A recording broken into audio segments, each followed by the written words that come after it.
السلام علیکم ستړي مشئ وخت مو بخیر. تاسو ته له وزیر نیوز څلېرویشت څخه د نن ورځې د مهمو خبرونو ټولګې ته ښه راغلاست وایو. نن دوشنبه د 1404 هجري لمریز کال د لیندۍ یا قوس لسمه چې د 2025 تقدیس کال د ډسمبر له لومړۍ نیټې سره برابره ده. وزیر صافی مو تاسو ته له وزیر نیوز څلېرویشت څخه د نړۍ مهم خبرونه وړاندې کوم او په سر کې د مهمو خبرونو سرټکي. د امریکا ولسمشر ډونالډ ټرمپ اعلان کړی چې اداره به د پناه غوښتنې غوښتنلیکونو پر پرېکړو د اوږدې نامعلوم مومدې لپاره ځنډ پلی کړي. وینزویلا له اوپک د امریکا د فشارونو پر ضد ملاتړ غواړي او زیلنسکي په پاریس کې له مکرون سره د سولې پر هڅو خبرې کوي. اوس هم پام وکړئ پوره خبرونو ته. ټرمپ وایي د پناه غوښتنې پروسه د نامعلومې مودې لپاره ځنډول کیږي. د امریکا ولسمشر ډونالډ ټرمپ اعلان کړی چې اداره به د پناه غوښتنې غوښتنلیکونو پر پرېکړو د اوږدې نامعلومې مودې لپاره ځنډ پلی کړي. ټرمپ دا څرګندونې وروسته له هغې وکړي چې په واشنګټن کې د یو افغان رحمان الله لکنوال لخوا تر وسلوال برید وروسته د پناه غوښتنې پروسه تر بلې اطلاع پورې وځنډول شوه. ټرمپ د سپینې ماڼۍ په خبرو کې وویل چې د دې بندیز لپاره هیڅ ډول وختي چوکاټ یا مهالویش په ذهن کې نه لري. هغه په تاوتریخجنو پیښو کې د ځینو کډوالو احتمالي ښکیلتیا ته په اشارې ادعا وکړه موږ داسې کسان نه غواړو، ډېر یې ښه نیت نه لري او باید په امریکا کې پاتې نه شي. له بلې خوا د کډوالو د ملاتړ بنسټونو او د بشري حقونو فعالانو د حکومت دا پرېکړه غندلې. هغوی ټینګار کوي چې جرم انفرادي بڼه لري او د یو کس ترسره شوی عمل باید په زرګونو نورو پناه غوښتونکو اغېزمن نه شي. وینزویلا له اوپک د امریکا د فشارونو پر ضد ملاتړ غواړي.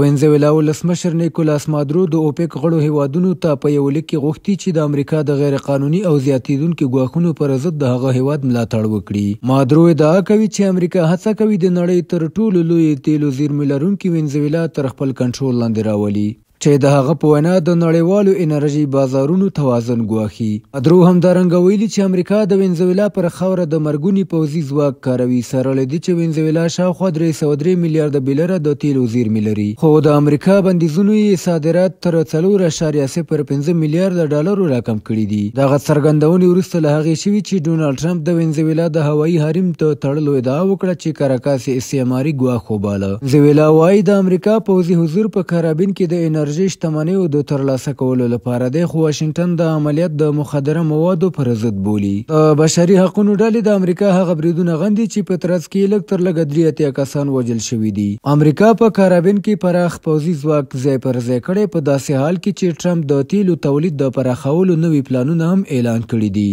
زیلنسکي په پاریس کې له مکرون سره د سولې پر هڅو خبرې کوي. اوکراین ولسمشر ولادیمیر زیلنسکي پاریس ته رسېدلی څو د فرانسې له ولسمشر امانویل مکرون سره د اوکراین د جګړې او د سولې د موندلو په اړه مفصلې خبرې وکړي. د هغه دا کتنه یوه ورځ وروسته له هغې ترسره کیږي چې د اوکراین مرکچي پلاوي د امریکا په فلوریډا کې له لوړپوړو امریکایي چارواکو سره د واشنګټن د هغه 28 مادهیز پلان په اړه بحثونه وړاندې کړل چې هدف یې په اوکراین کې د روسیې د جګړې پای ته رسول دي. راپورونه وایي د دې پلان ډیری ټکي د اوکراین د غوښتنو او ګټو سره په بشپړ ډول نه برابریږي. زیلنسکي هڅه کوي د عادلانه او تلپاتې سولې لپاره داسې لارې چارې ومومي چې د اوکراین ملي حاکمیت او د خاورې بشپړتیا تضمین کړي. بلې خوا د کرملین ویان دیمیتری پیسکوف تایید کړه چې د واشنګټن ځانګړی استازی سټیویټکوف به د سې شنبې په ورځ مسکو ته ځي څو د روسیې له ولسمشر ولادیمیر پوتین سره د امریکا د همدې سولې پلان په اړه خبرې وکړي. مسکو او کیف دواړه د واشنګټن وړاندیز ارزوي، خو ښکاري چې د نظر اختلافات لا هم پر ځای پاتې دي.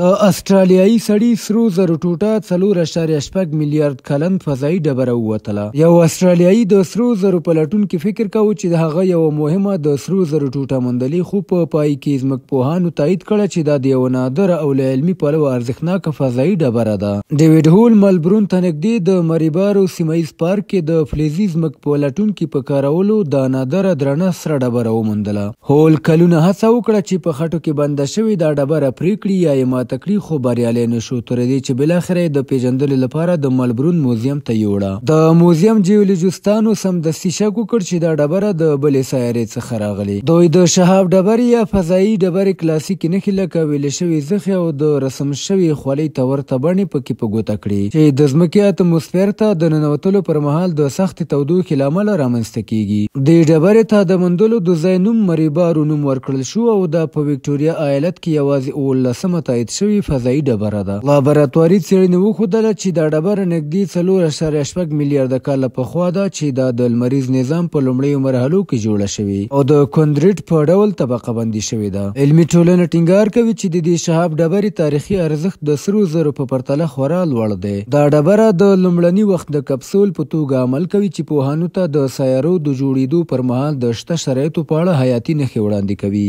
دا ارزښتناکه بیلګه اوس د دایمي مطالعې او نندارې لپاره د موزیم په ټولګه کې ساتل کیږي چې له علمي ادارو سره د خلکو د ښکیلتیا ارزښت په ګوته کوي.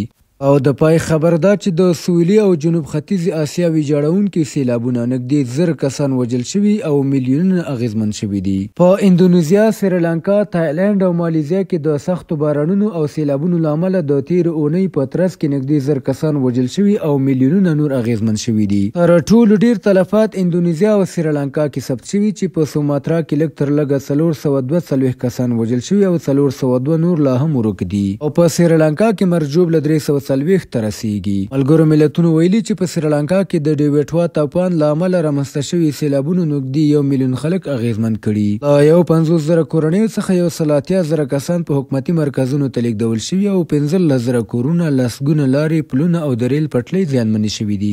د اندونیزیا ولسمشر د اغیزمنو سیمو د کتو پر مهال ډاډ ورکړ چې هیله د بد وضعیت تیر شوی وي، خو ښکاري چې ګڼې سیمې لا هم د مرستو اړمنې دي. حکومت 3 جنګي کښتۍ، 2 روغتیایي بیړۍ او هلیکوپټرونه د مرستو لپاره استولي دي. د دې هیواد هوا پیژندنې اداره د تندر، باد او د نورو بارانونو خبرداری هم ورکوي. تایلند او مالیزیا کې هم د ژغورنې عملیات روان دي او په دواړو هیوادونو کې د سړکونو او کورونو پراخ زیانونه ثبت شوي دي. سیمه ییز چارواکي او نړیوال سازمانونه وایي چې د ورانیو کچه لوړه ده او د ورک کسانو د موندلو هڅې لا هم دوام لري. بهراني خبرونه هم دومره و. د کورنیو او سپورټي خبرونو لپاره زموږ پاڼې وڅارئ. په خواله رسنیو فیسبوک، انسټاګرام، ایکس، یوټیوب او ټیک ټاک زموږ خپرونې خوښې او موږ تعقیب کړئ. ادرس یې زیر نیوز 24 تر سماني خپرونې. د الله په امان.